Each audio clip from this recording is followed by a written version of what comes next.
But she volunteered graciously, and she's a wonderful speaker. I've heard her talk enough times to know that she's, and I've read the book already, so I won't spoil anything for you.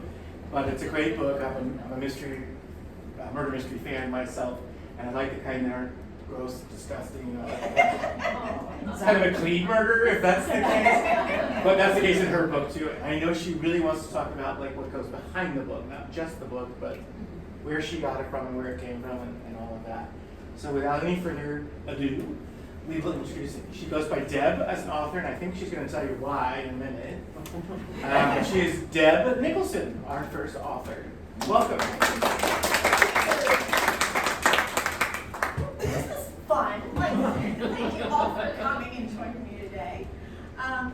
The reason it's Deb Nicholson is because when I went to write the book and I started to Google around, I found that there actually was a Debbie Nicholson who's an author in England. And I thought, oh, let's not muddy the waters. Let's just cut it off. It's Deb. So today, as Don alluded to, what I thought I would do would be to talk about what's behind the book. Because whenever we buy a book or have a book recommended to us by a friend or our book group or whatever, it's the reviews that you look at, or it's the subject matter, whatever. But you don't think about what the author is thinking about or going through or doing when they're actually writing the book. And it's a very personal experience, and your life is kind of intertwined with the writing of the book. So I thought that you might like to know more than most people would want to know about me, and find out how the book came about. So she never knew. Doc Wakefield mystery, that's the book. And the genre is a cozy mystery. And as John said, a cozy mystery is a subset of a regular mystery. And it's usually described as in the Agatha Christie style, where it's not gross, not gory. The characters are very often quirky. There's a little bit of humor in it. And it's sort of mystery-like. So that's what we're going to be talking about. So the background. In the beginning, there was a letter. This letter. And it looks old because it is. I, one day, was going through my mom's things. After one of your parents passes away, you go through the stuff. You think you've come to the end, and all of a sudden, there's another shoebox to go through. So I did, and I found this letter. And it was to me, from the superintendent of schools, dated, buckle up, Buttercup, dated June 25th, 1965. So I know the first thing you're saying is, how could this woman be alive? But strangely, I was. And I was a little elementary school kid. And so it said, Dear Deborah, through the courtesy of your principal, Mr. Ralph Turk, I was privileged to read your story, What Mars is Like Since I Moved There. Your story and drawings were very imaginative, interesting, and delightful. And I hope that you have a wonderful summer. Cordially yours, George R. Gordon. Well, what this was we had a writing assignment that turned into a contest. And my teacher loved my story, passed it on to the principal. He loved it, passed it on to the superintendent. And other teachers in the school district did that. And during the summer, they decided who the winner was of all these, and that would be me. Wow. And so in 1965, I was a winner. Anyway, this one day, I was hanging around, and sometimes you go over the speed bumps of life, going through kind of a little time. And I thought, oh, I need a distraction, I need something. And I come across this letter, and I thought, maybe there's some of this little girl still in me. Maybe there's still a spark, or a little bit of talent, or a little bit of something that I can work with. And maybe there's a book rolling around in my head. What the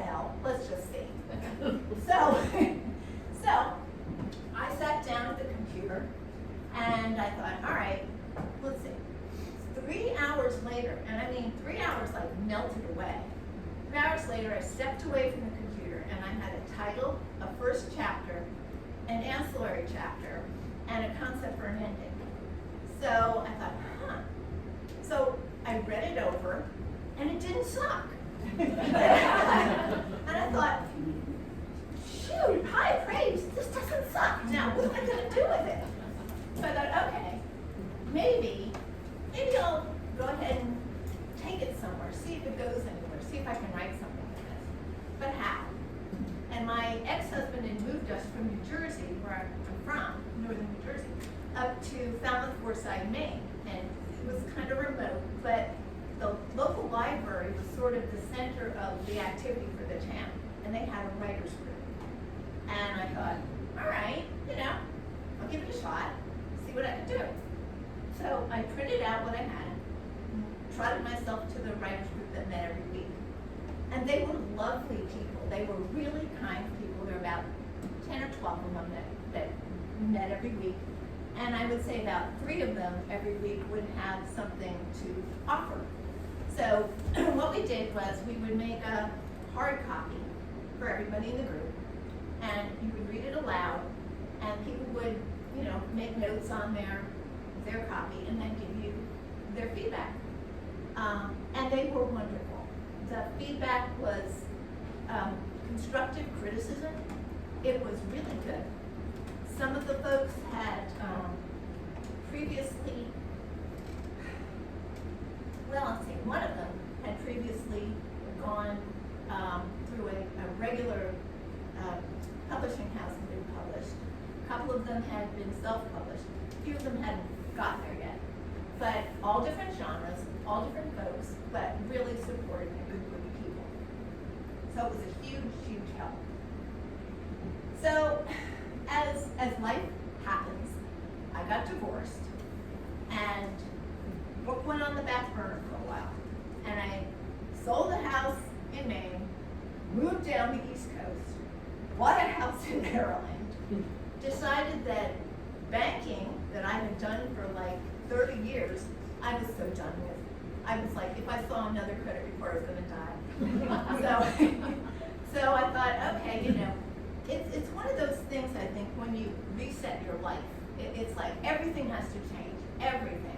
You have to change your career, you're going to change your friends, you've changed where you're living. It's just like, oh God, I've got to change everything. Yeah, start over. So I did. And I became a trained life coach, and I set up an LLC for that. I had a website made, but then I wrote all the content for it, took all the photos for it, and I did life coaching. And then I thought, well, that's not enough, let's add another layer.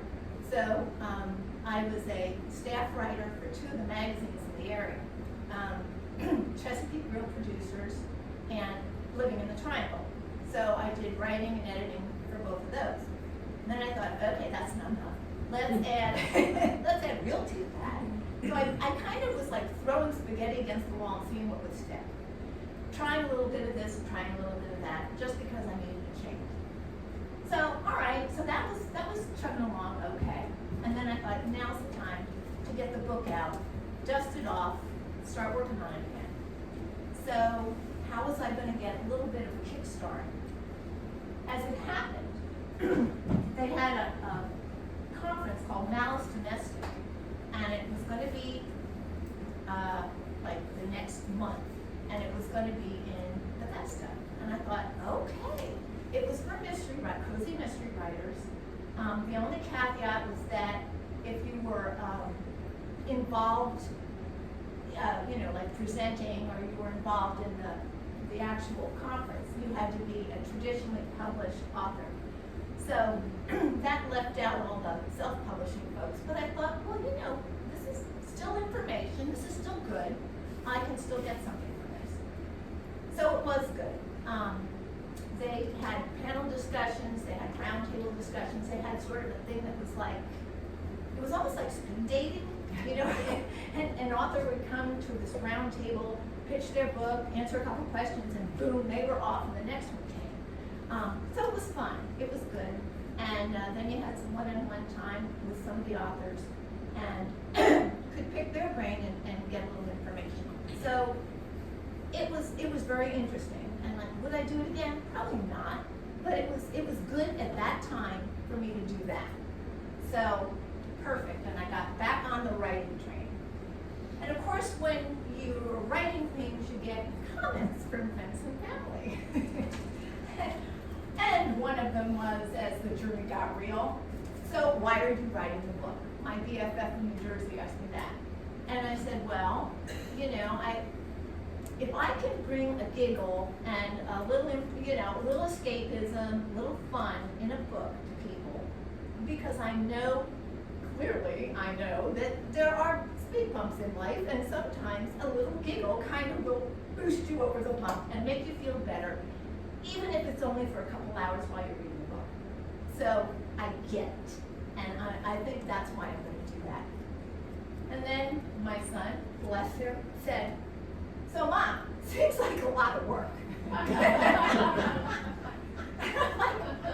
Well, dear, yes it does. And so you can make any money out of this? You know, like, and I said, well, you know, I really don't know that yet, but whether I do, whether I don't, it's still going to be a good journey, and I'm going to take this journey.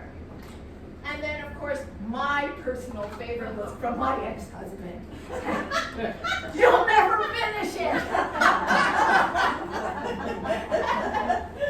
You know what? Personally, dude, you know, you tell me I'm not going to finish it. What am I going to do, group? Finish it. So that's where we went. We finished. We were going to finish this if I was going to die doing it. So anyway, behind the scenes, if you never knew, we're going to start with location, location, location. All right. The book takes place in the tri-state area. And for some of you, you might not know which tri-state area. Tri-state area is the 5 boroughs in New York, northern New Jersey, and nearby Connecticut. And I'm from northern New Jersey. So it's like the DMV, only north.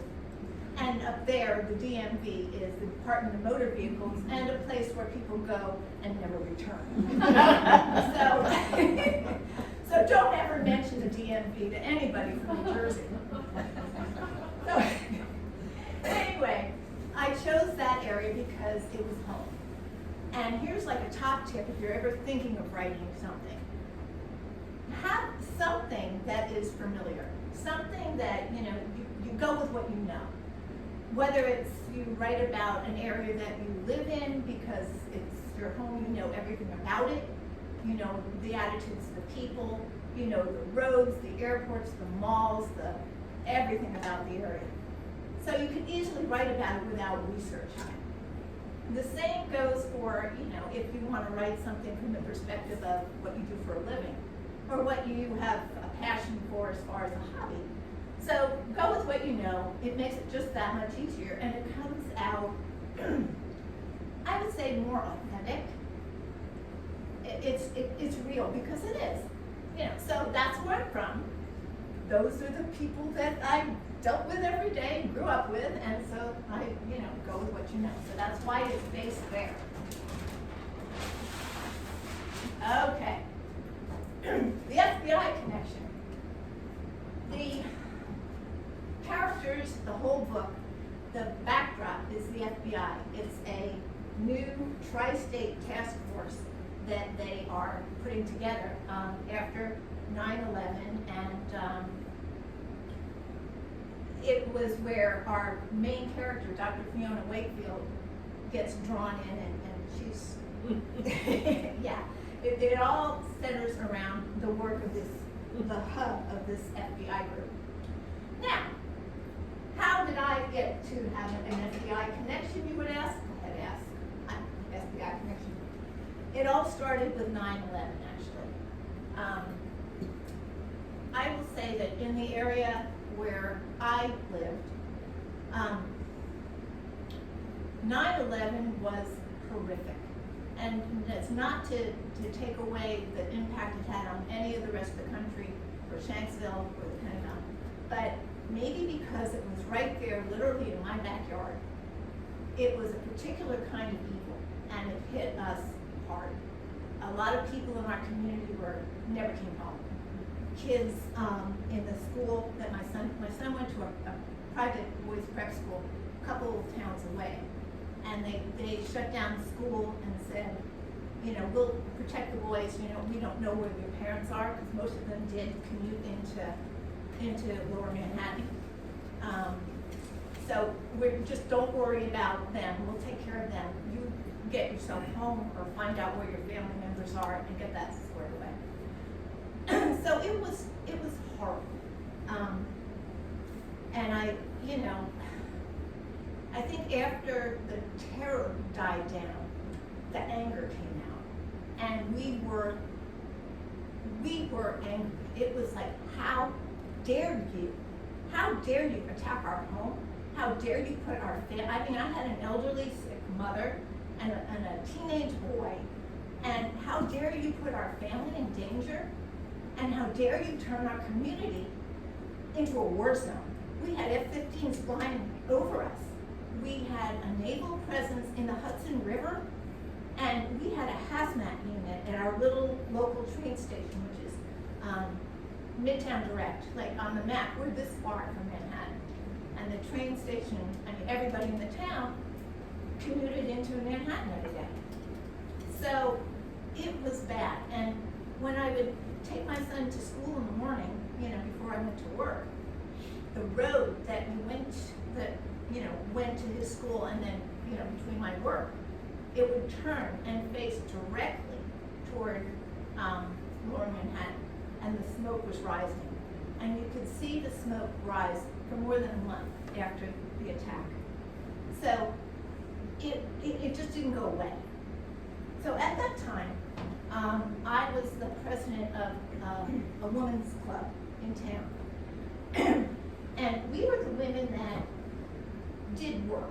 We sorted food bags. We did community work. And we decided that we had to do something. And one of our members' husband was high up in the local FBI office. And, you know, we said to him, look, in order to heal, we have to help. This is the only way. I mean, we are struggling here. We have to do something. So he said, okay, all right, well, I'll figure a few things out that you can help out with. One of them was help with the search and rescue dogs. So believe it or not, we did a collection. We did this big drive, and we had bowls and kibbies and even little booties for their feet because they were going over all the rubble and everything. So we did that. And we said, we still need to help. What can we do? And they said, well, he said, every governmental agency, every law enforcement agency you can imagine is down there pretty much 24/7. And he said, when we get to about 3 o'clock in the afternoon, we are starving. And if we could get a sugar boost, like homemade cookies, brownies, anything like that, it would be a huge help. So, you know, the club members pitched in, but I took this on as like a passion project. Like, I was going to bake myself into oblivion. So, every day, after I came home from work, I would bake about 6 dozen cookies and bring them over to the FBI agent's house and in my friend's house. And then Justin would help me. He would come every day and help me. He was about 12, 13. He was in middle school. So we'd bring them over, drop them off, and then they would bring it down to Ground Zero and share it around every day. So I did this consistently every single day for about 6 weeks. That was about the length of time that they were doing their main operation there before they moved on. So at the end of the time, one day my friend called me and said, could you come on over and bring Justin? I said, sure. So we went over to their house, and he actually gave us an official thank you from the FBI for what we did, just supporting them, you know, in this way. And then they gave Justin an FBI raid t-shirt. Oh my God, to a like 12, 13-year-old boy, this was like Nirvana. I think he still has it. He still wears it. And then they gave this to me. And just kind of jokingly said, you know, you are the official FBI baker. And I felt like Chico Ralph or something. But I thought, why God, I was so touched. And this became one of my most prized possessions. And I mean, how many people have, like, you know, a body target as a prized possession? But I do. It just means a lot. So I had to get the FBI in there somehow. So that's what we did. So anyway, that brings us to our main character, Dr. Fiona Wakefield.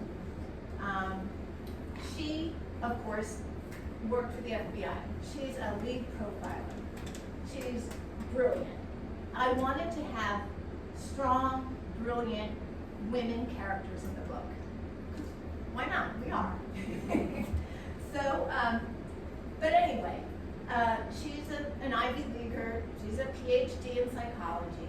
She has an eidetic memory, and an eidetic memory is very much like a photographic memory, only on steroids. It's just beyond.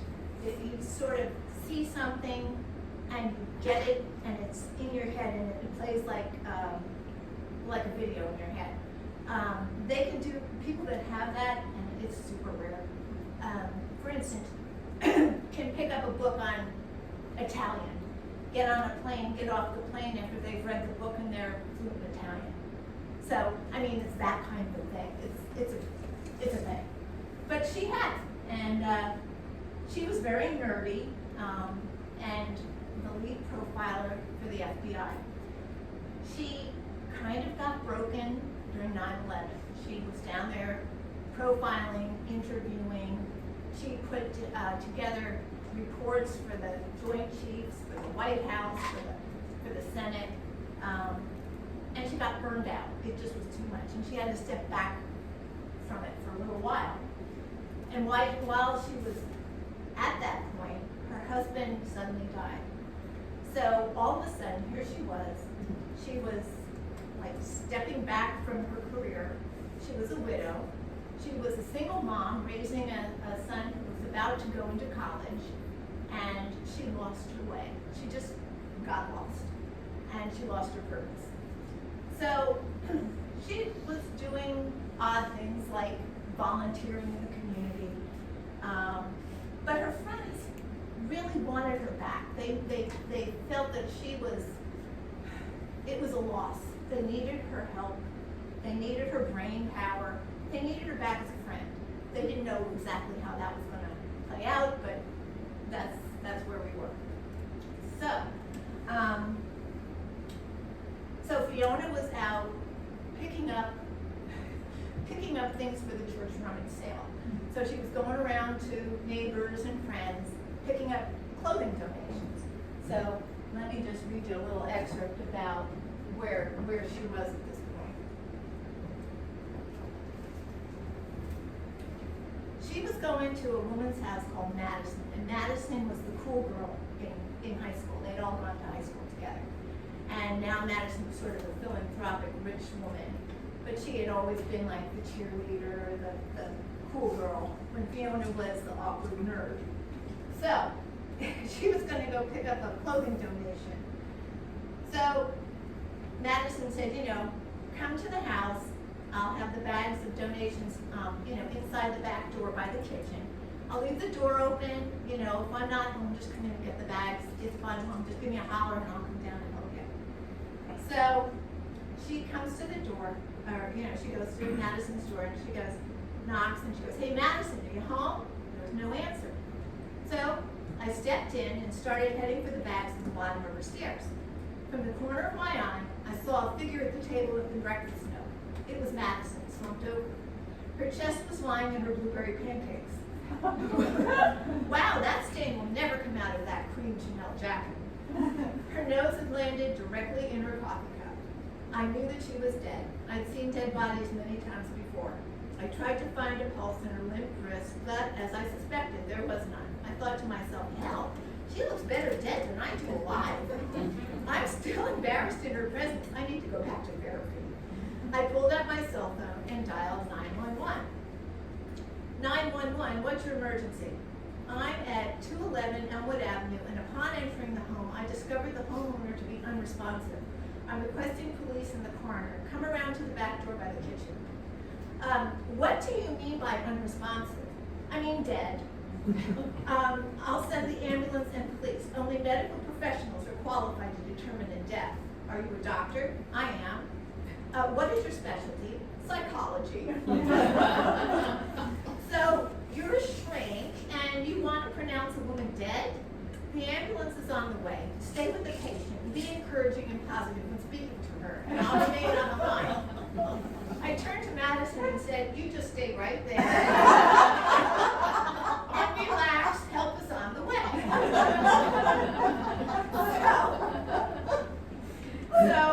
So that's where we were with her.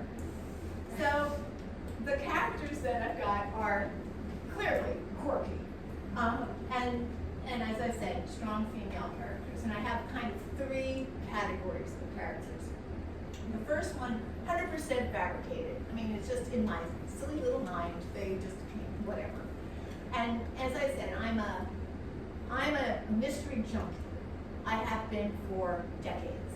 I watch NCIS, CSI, the British, Inspector Morse, if you've read that, or Midsummer Murders, that kind of thing. I read Agatha Christie and Janet Ivanovich. I mean, I am a junkie to the point where, I would be watching some of these things on TV, and like within the first 3 minutes, I say, I know who did it. And to my family, I said, you want to know who did it? And they go like, no. Fine, whatever. Anyway, so you kind of pick up little traits and things when you are a junkie like that and watch these things for years. So some are fabricated. Some are hybrid characters. I consider them hybrids, which are either people that I know that I've enhanced and quirked up, or maybe a character from a TV show or something. Like, for instance, Abby on NCIS. Does anybody know Abby? Mm-hmm. Yeah. Okay, well, Abby is sort of one of my hybrids. I'll read you an example of who she is. She is, in the book, her name is Stitch. Similar to Abby, yet different. She's not goth.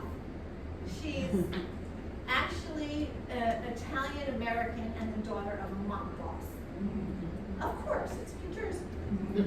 So they call her Stitch, and she's now meeting with Fiona because Fiona and her friend, her BFF is Atlee, the coroner, and because she found this body, she got involved in all of this and I'm not going to give it all away, so I'm just kind of dancing around it. She gets involved and they want to drag her into this FBI task force that they're starting. So she's in there kind of having a little meeting and meeting people. And one of the people there is Stitch. And she said, hi, I'm Stitch. Well, officially, I'm Dr. Louisa Maria Christina Villari. But you can imagine that a nickname would come in handy with a name like that.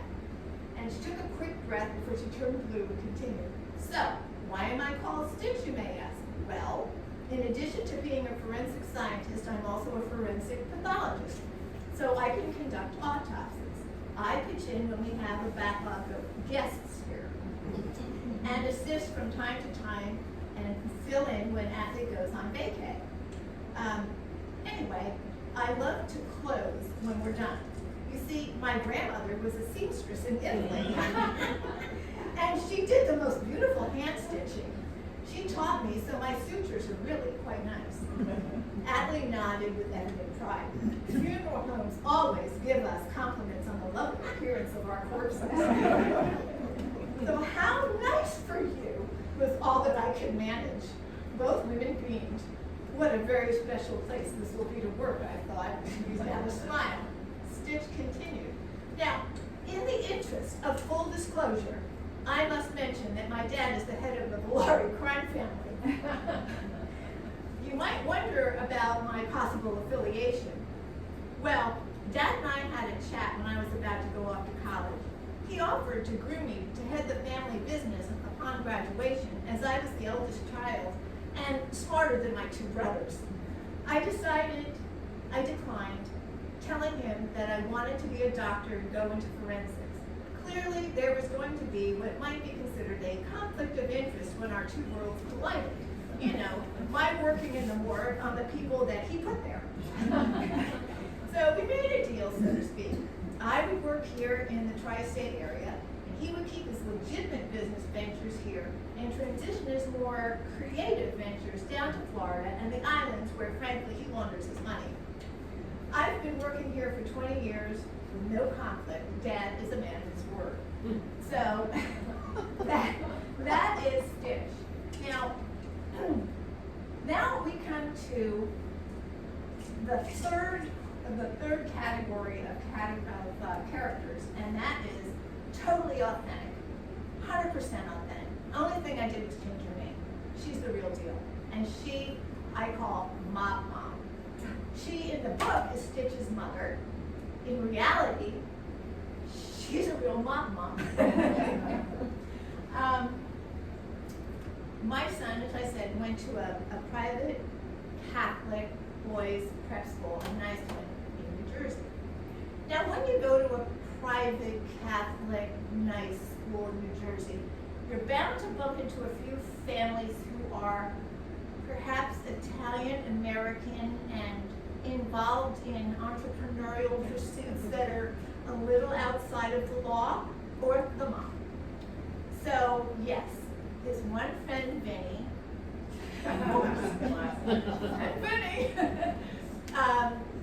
was a great kid. His dad was the chiropractor to the mom, and it was no secret. Everybody knew. It was like, oh well, whatever. It's just a job after all. So anyway, Vinny got to senior year, and he was not the best student in the world, but he was chugging along, good kid. And he did get to senior year and hit a little bit of a roadblock when he hit statistics. And he was failing statistics, and it was looking bleak. And my son Justin was pretty good at statistics, so they were buddies, and Justin said, maybe we could sit down a few days after classes and stuff, we'll go over it. Sometimes when you hear it from another person rather than the teacher, it kind of clicks. And Vinny didn't have much to lose because he wasn't going to be graduating with the class if he didn't pass statistics, and that meant he wasn't going to go to Belmont Abbey that the family wanted to go to, and it was going to be kind of a mess. So he's all right, So pretty much every day, or most days during the week, they would meet in the cafeteria, have a cup of coffee, go over statistics for like an hour and stuff. And yeah, it clicked. And Vinny was going to get like a C-. Okay, maybe not Dean's List, but dude's getting out of school and going on to college, so it was all good. Fast forward to the last week before graduation.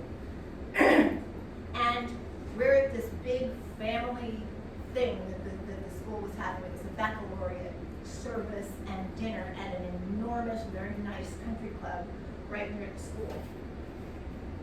And, all the boys were in their blazers and all the parents were dressed up, and it was all a big family thing. It was lovely. And I was in this kind of a big ballroom, and it was like the cocktail hour, and everybody was, chit-chatting away.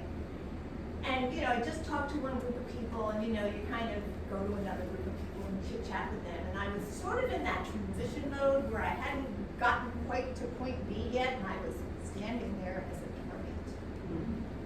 And I saw at the corner of my eye, Vinny, his mom, and my son, and a couple of their friends chatting, and his mother making a beeline to me.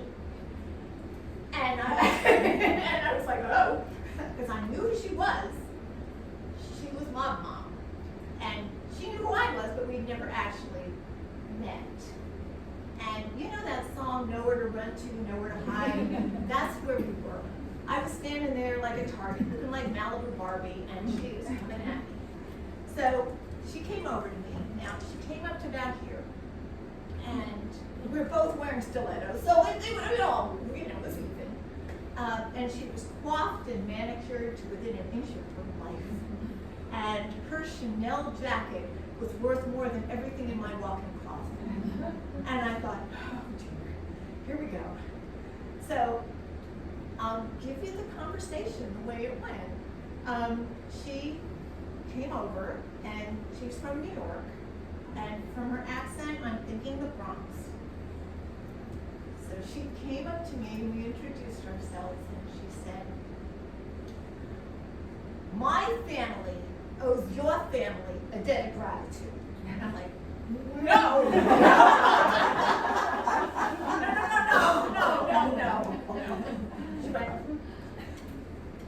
She said, "Your Justin helped my Vinny pass statistics. Had he not, he would not have graduated with the class or gone to the college that the family wanted him to go to. It would have been a mess, but it turned out well." And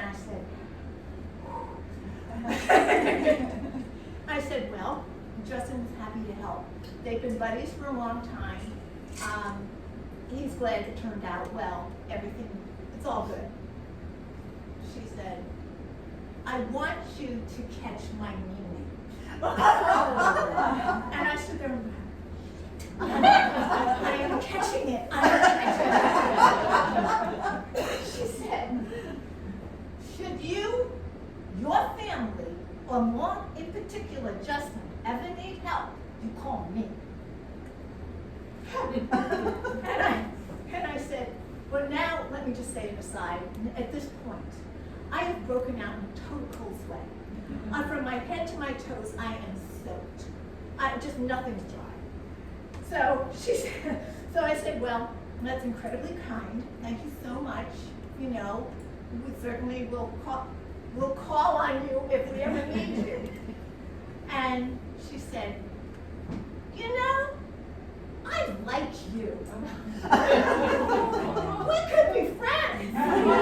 I'll call you. We'll do lunch. We'll go shopping." And I'm like, yeah.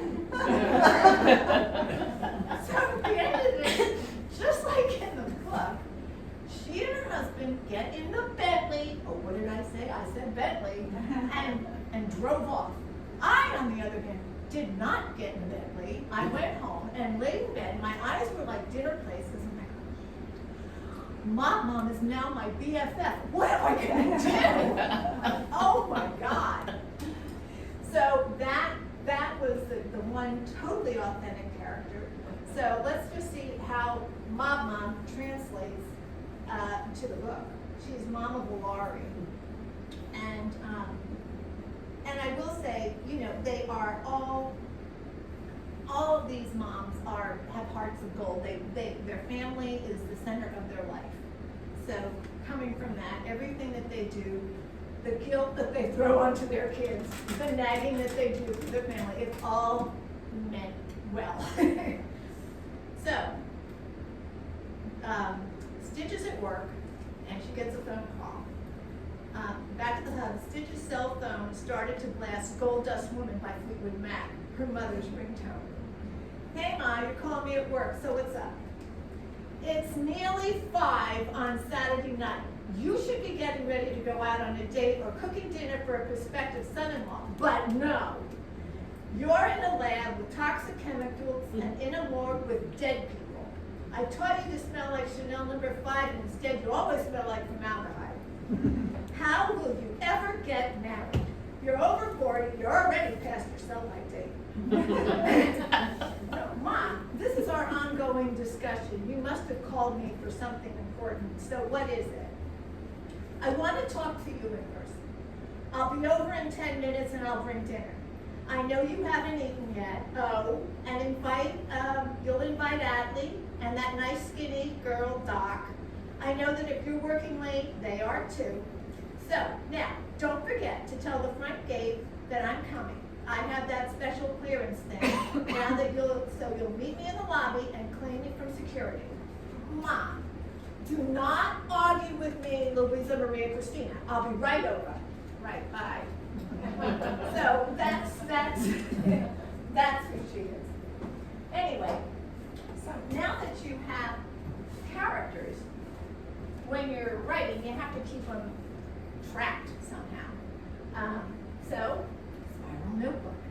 And this is that, you know, everybody's got their own way of organizing and doing things. This was mine. I am incredibly over-organized. So, you know, this is what I did. I went chapter by chapter, And as I introduced a character, I would put them in with sort of like a CV, or anything that was really specific to them.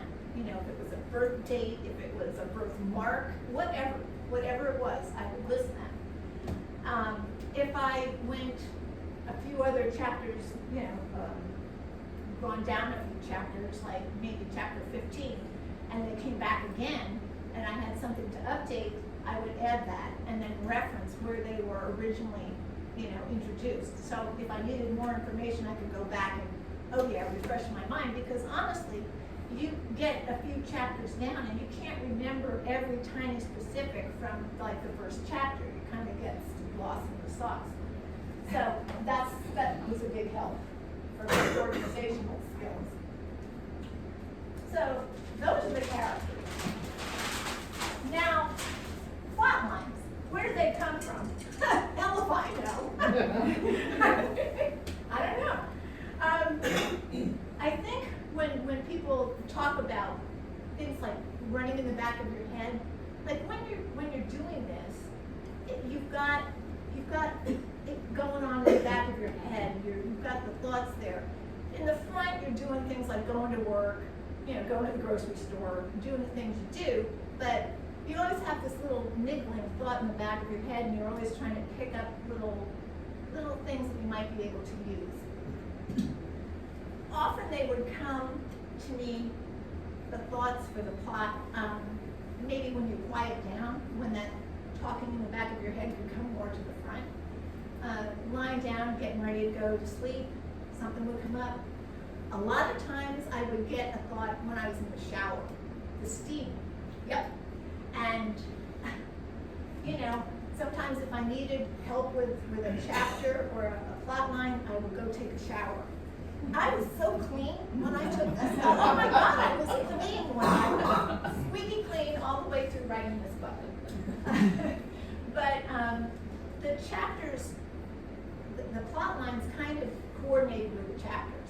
And what I thought of was I thought of each one almost like a Lego, and they would snap together and kind of snap together into a plot line to eventually turn into a book. There was one chapter that wouldn't snap though. Remember I told you the 3 hours that I was sitting down at the computer, I had one little ancillary chapter? That sucker wouldn't snap. And I liked it. It was a good chapter. It didn't suck. And I wanted to get it in. Eventually, it found its way in toward the end. So that was all good. So some of the plot lines that I'm not going to spoil the story. This is not all totally inclusive, but just to give you an idea of some of the things that we talk about. Clearly, if you're from New Jersey, you're going to have Grand Theft Auto. That's part of it. Mob Connections, always a fan favorite. A 5 dead body count. I would drop 5 bodies in there. International travel on a private jet, because why not? I always wanted to travel on a private jet, so I might as well live large. Art crime, because I'm interested in art.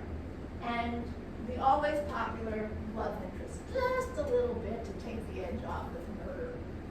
So this whole area where the plot lines are is really where the research comes in. So I had 2 of my favorite books, the ever popular Forensics and Forensics for Dummies. These are great. I love these books. and so they helped me out a lot. And fun fact, as you're going through, and you might know this, men murder more often than women. And when women choose to murder, it's usually a clean murder. They prefer poison because, you know, it's not as bloody and disgusting as stabbing and shooting and things like that. It doesn't take as much strength as strangulation. So poison is really the weapon of choice. Agatha Christie uses a lot of poisons in her writing, and you probably know she was a nurse in World War I and dealt with a lot of poisons, and so that comes into her work a lot. And I also did other research, you can Google, but don't just take Google at its face value, because, you can do better than that. So I dug down a lot of times and kept diving into things that Google would give me, and I was into white papers that professors wrote about forensics. I was all over the place. Libraries, I would say local libraries probably for things that you're going to be writing, maybe not have enough information. So if you're by a university library, it might be a better choice. And then, of course, back episodes of, like in my case, NCIS and mysteries and, just other things that you can get some more inspiration from and more information from. And now a word about editing. Everybody hates editing. But, I kind of edited as I went along, and just like if you're writing an email, you catch yourself, it's like, oops, that's a typo, or, oh my God, did I really want to use that word?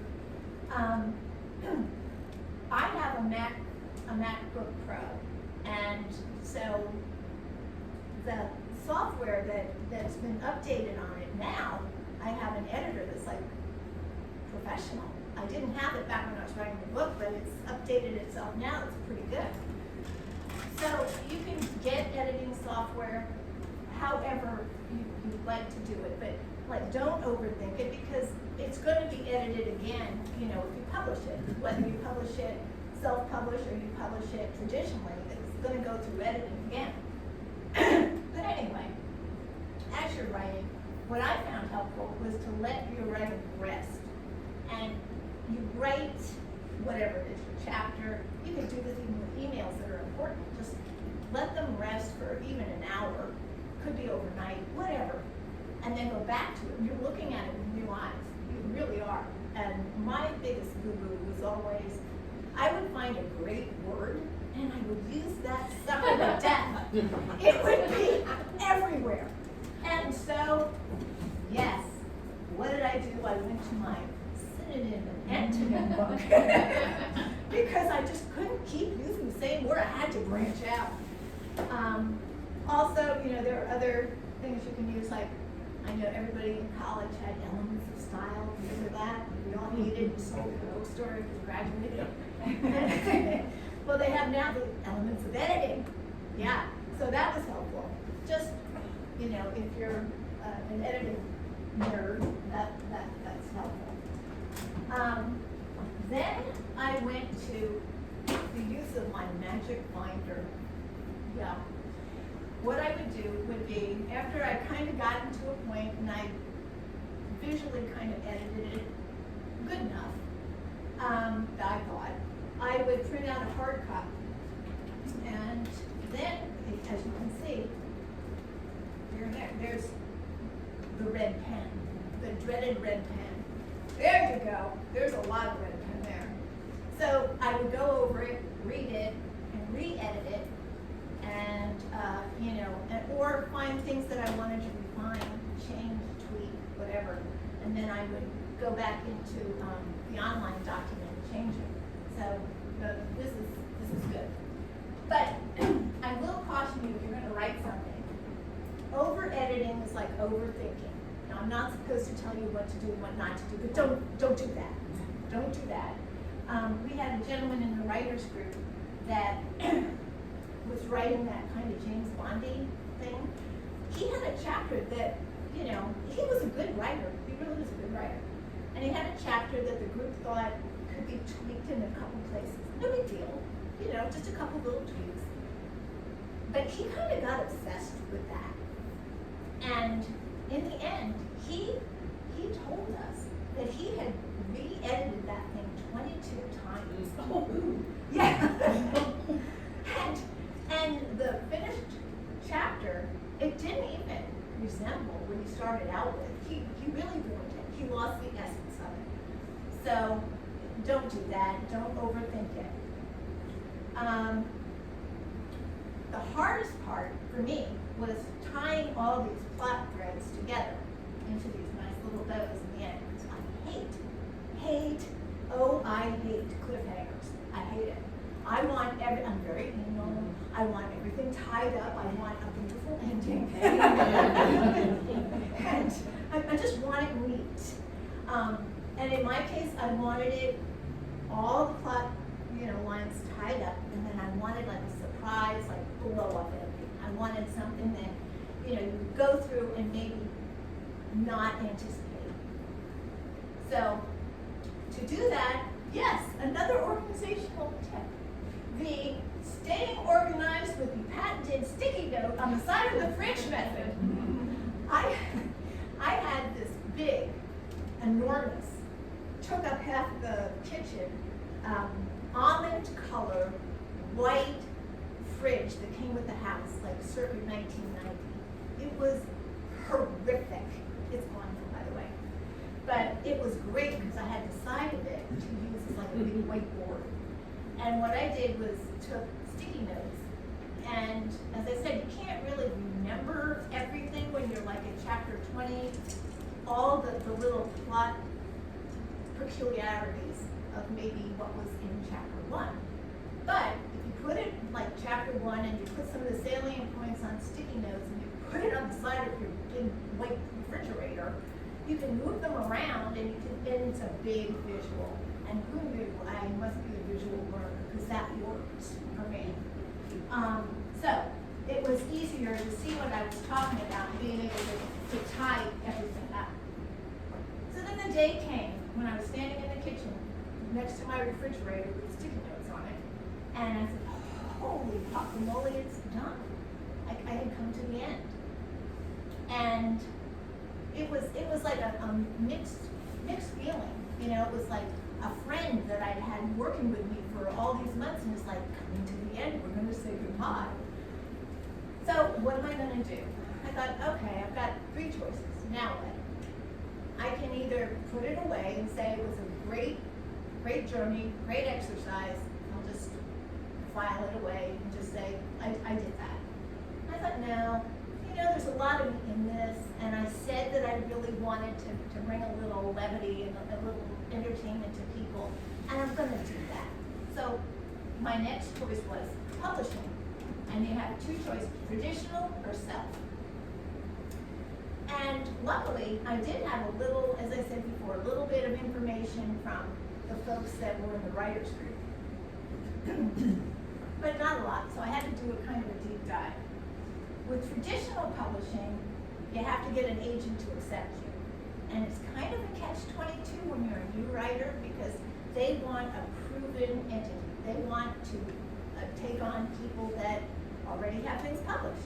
But if you don't have anything published, how do you get published? So, that's a little hard, and it takes a while to find an agent that might accept you.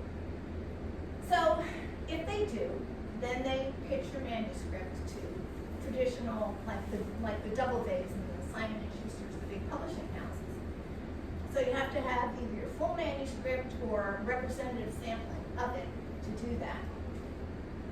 Then, looking at the estimated projections of what your sales might be, they will issue an advance. Now, if you're a new writer, you're not going to get an advance like James Mitchell would. You're going to get a little less, a lot less. But the good news is that if your book doesn't sell well, you don't have to give the money back. That's 1. And 2 is that you don't have to put out the money up front. They pay for the publishing. And because they pay for the publishing, your royalties are going to be small, because they have to pay for, for printing your book and doing all the work. It is a long process. This is one of the things that kind of niggled at me, was that if everything goes perfectly and you get the agent seamlessly and you get accepted for the book by Doubleday or whoever, it takes 18 months to get that rolling. And if it doesn't go as well, it's going to take even longer. So, the other thing, even though, as I said, they do the work for you, they do the marketing for you, which is huge. You have their brand behind you, which is good. The downside is that you lose complete creative control. I mean, if they want to edit something after you sign the contract, they're going to edit it. They actually buy the rights to publish, and they often want subsidiary rights. And subsidiary rights are the right to publish in other formats, like films. So if you have an agent that's worth their salt, they will try to maintain as many subsidiary rights of yours as possible and not have to sign them away. So that's that. Self-publishing, whole different animal. You have to pay for it. And what you choose is sort of like kind of like an a la carte menu. You choose the things that you want done and how much of it you want done. And then they tally it up, give you the bill. So, you have to figure out the learning curve. There's a lot about editing, formatting, cover design, graphics, the ISBN number, which is the international standard for book numbers, the copyright, the marketing, everything. It's a lot. It is a lot. Your royalty percentage is higher because you're the one that's paying to have it published, so you get more back.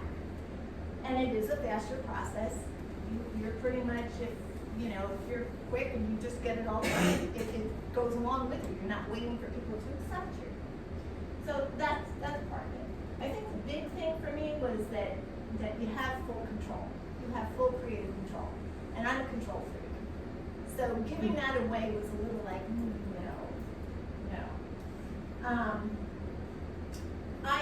It was a lot to learn, like their editing software. I'm sure it's different now because it evolves pretty quickly, but at that point it wasn't super user-friendly, so I had a little learning curve there.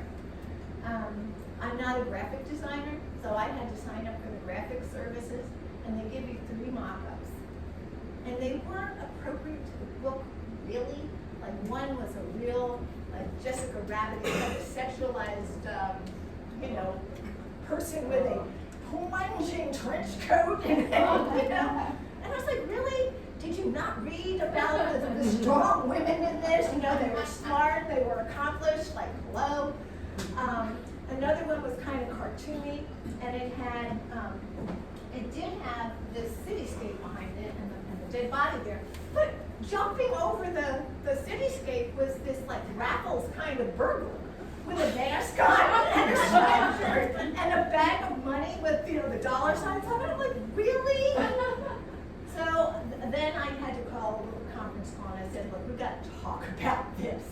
And I said, I like the cityscape and the dead body, fine, but I want a woman FBI agent, strong one, not Jessica Rabbit, somebody good. And they said, well, we don't exactly know what you want, and send us something.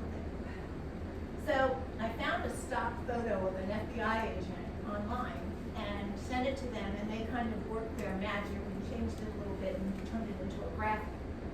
Then you have to pick the colors that you want to use, and you have to. I was looking all over my my bookshelves and measuring books because you had to know how big the format was. You had to know what your font was, and you had to know what you wanted to put on the back. And did you have somebody that wanted to give you acknowledgments, and what did you want to do for dedication? I'm like, okay, all right.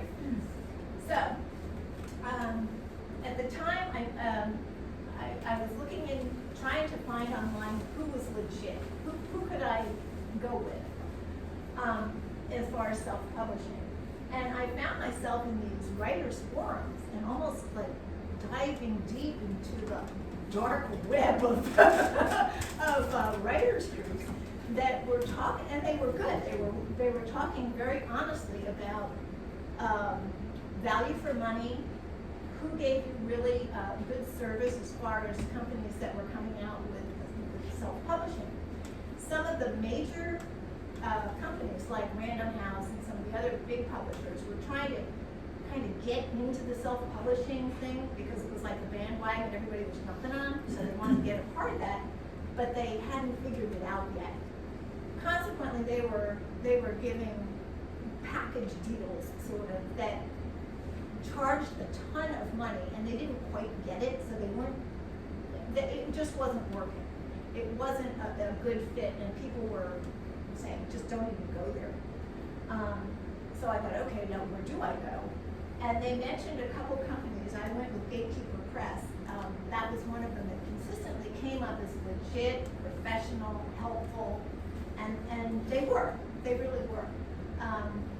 They gave me a lot of help and guidance. They assigned sort of a guide to you, and you're the contact, they're the contact person for your questions and to help you out.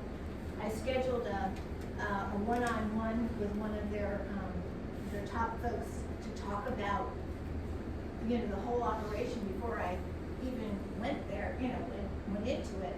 And they answered all my questions, and I thought, okay, you guys know what you're doing, and that's fine. So I went with them. So now I had decided to self-publish. And then, as usual, my brain kicked in, and I said, so, hey, did you think about how you're going to pay for this? And I was like, oh, damn. So, yep, Aunt Jean to the rescue. Well, here's what happened. So, when you go through a divorce, and you move, and you buy and sell houses, and you set up a business and everything, let's just cut to the chase. Cash flow sucked. So I thought, oh dear, how am I going to do this? I don't want to go into debt, because after all those years in banking and looking at people's credit reports, like that was never going to be a thing. So what was I going to do? Well, Aunt Jean was my favorite aunt, and I was her favorite niece. And this is one of Aunt Jean's rings. I wore it, for Aunt Jean today. And she, before she passed away a few years before this, left me a few rings. And one of them was this sad little ring that I knew I was never going to wear. It was always going to be in a box in my drawer. And I thought about it. And I thought, should I sell it? And I thought, well, that seems awful. And then I thought about it some more. And I thought about her. And she was, again, a strong, brilliant woman of the World War II generation. She had gone to Douglas College, was really kick-ass mind, and could pretty much outthink all the other aunts too. So she was really smart. And of all the people in the family, she was one of my cheerleaders. She was one of the ones that would go, you can do this, let's do this, or whatever. And I thought, you know what, she would be really proud to be part of this project, and to help me get it over the finish line. If anybody, Aunt Jean would be going, yeah, you go do that. And so I did. I found a diamond broker in Baltimore, and I took the ring up there, and I sold it. And I paid, Aunt Jean paid for the publishing of the book. So, anyway, so the final touch is the dedication. And I didn't dedicate it to Aunt Jean. Aunt Jean had another special spot, but I dedicated it to my dad. And it's not a traditional dedication. It's a quote that he always said to me. And I sadly lost him when I was 38, so it's been a long time. But he gave me this quote, and I thought, he was always behind me, always encouraging me. Even when my mother wasn't, strangely, my father was there. So he always said, you are the captain of your ship. You make your own luck. Dr. William R. Huff. That was just his way of telling me that you make the decisions in your life that drive your life, and that luck is not random. It's how you design your life that makes your luck. So I hope you be proud. And so that's what's behind it.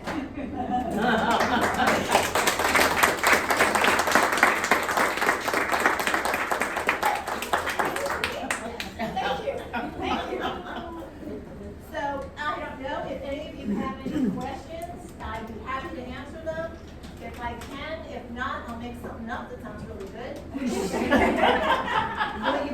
another Actually, you know, that's really funny.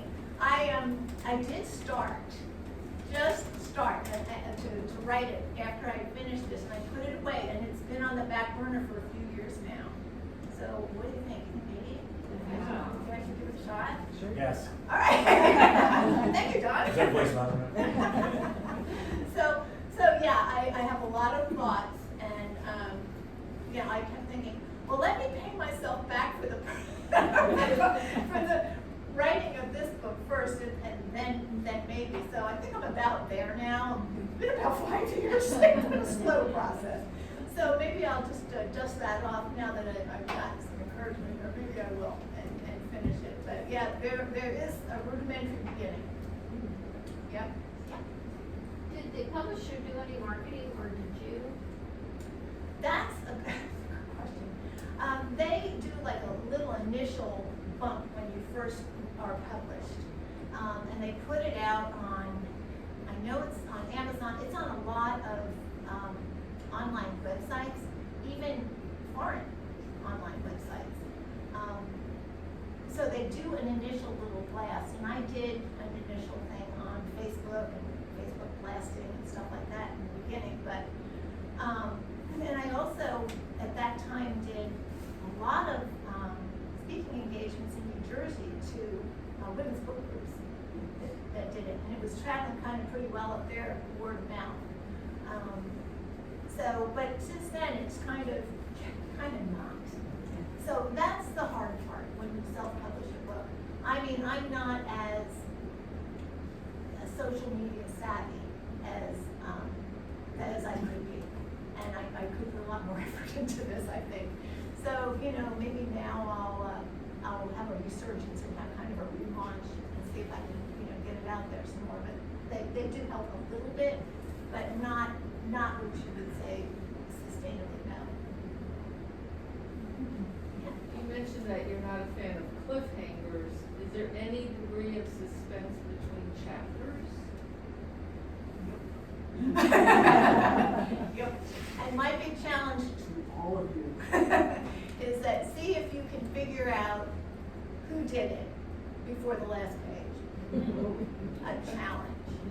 Yeah, because I even read it over again myself the other day and thought, I didn't see that coming.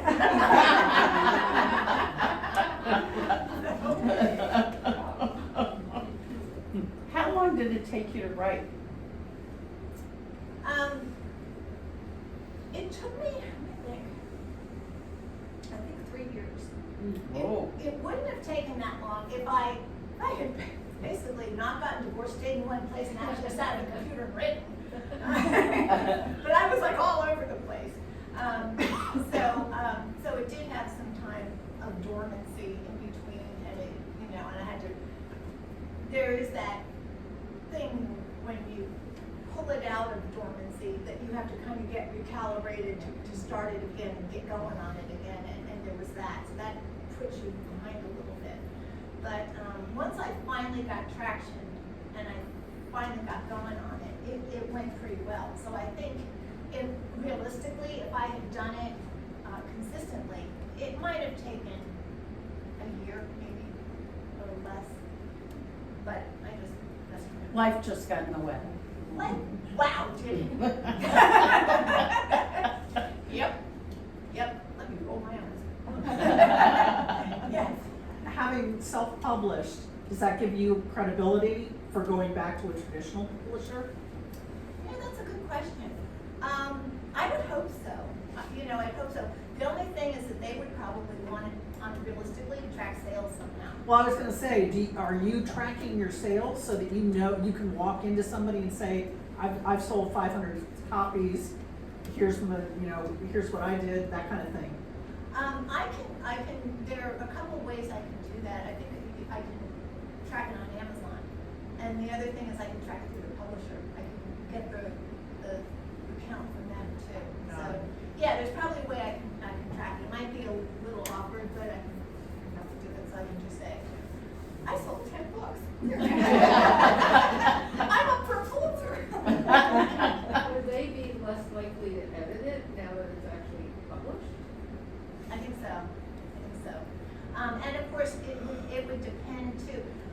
J.K. Rowling did something, like she had it at first with one publisher, and then it was picked up by, Harry Potter, it was picked up by another publisher, and, I think she started out, I can't remember who it ended up with, Scholastic or something, and I don't know what the particulars of a contract would be, but I think you would be in a position to be able to really have a discussion about that if we wanted to. I mean, if it was a proven entity, you can do something creative, like have maybe a second edition.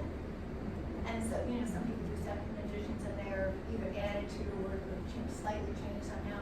And fun fact, when they do either a second edition or they do a book in a different format, like a Kindle or something like that, it gets a different ISBN number. Oh, yeah. So, anyway. What was the worst part about learning is the desperate? The worst part. The worst part was probably the hardest part. The hardest part was trying to tie all of these great creative plot lines that I had together, so I wouldn't have that damn cliffhanger thing going on. And I think just trying to be, you have to be consistent, and that's the hard part. You have to be consistent, and that's why I did so much of this email tracking and stuff. Because people call you out if you don't have the consistency. It puts me in mind of, there was a Saturday Night Live sketch of Star Trek convention, and everybody's dressed up in, the Star Trek uniforms, and they'll go, well, in episode 3 of the Triffids, Uhura said, and they go, oh no she didn't, she said, and they go on, and it's like, oh my God, do they really pay that close attention to your stuff? And they do. So that's one of the reasons why I tracked the characters in the spiral binder like I did, because, I remember writing along and I got somebody's birthday, and I thought, is that right? That seems younger than she really is, and I went back. And yeah, I got the birth date wrong, and I thought, whoa, good catch, because if I hadn't, somebody else would have, and it would have been a disaster. So I think trying to keep the consistency and tying the pieces up, that was the hardest part. The best part?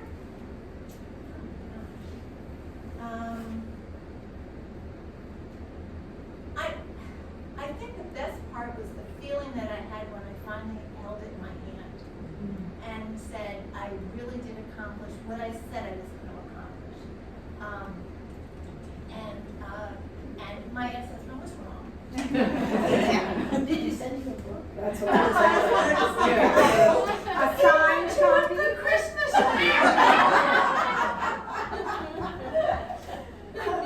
And he probably used it as a doorstop. But anyway, because I finished it and all that went into it personally, it's like I went through a hard time in my life. This helped me get through all that. I put in things that were salient to me, important to me.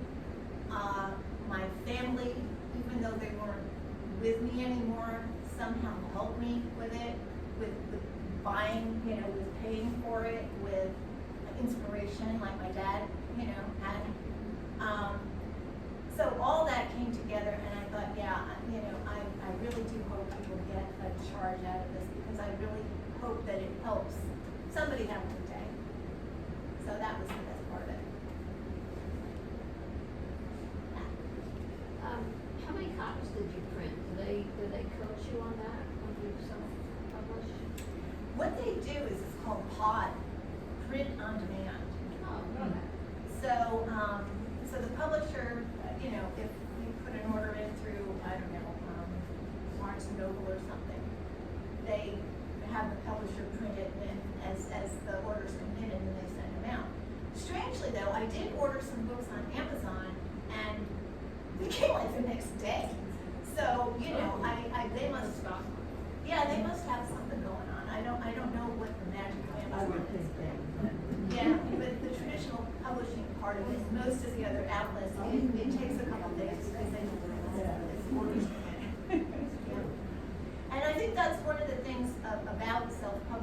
versus traditional publishing. Traditional publishing, they just blast off a bunch of your books. And that's why you see some with like, it's $1 on a Bargains or Us table or whatever. Yeah. So sometimes the authors will get a big box of their books back. And that's what happened to my cousin Randy years ago now. Yeah. But his book was a good story.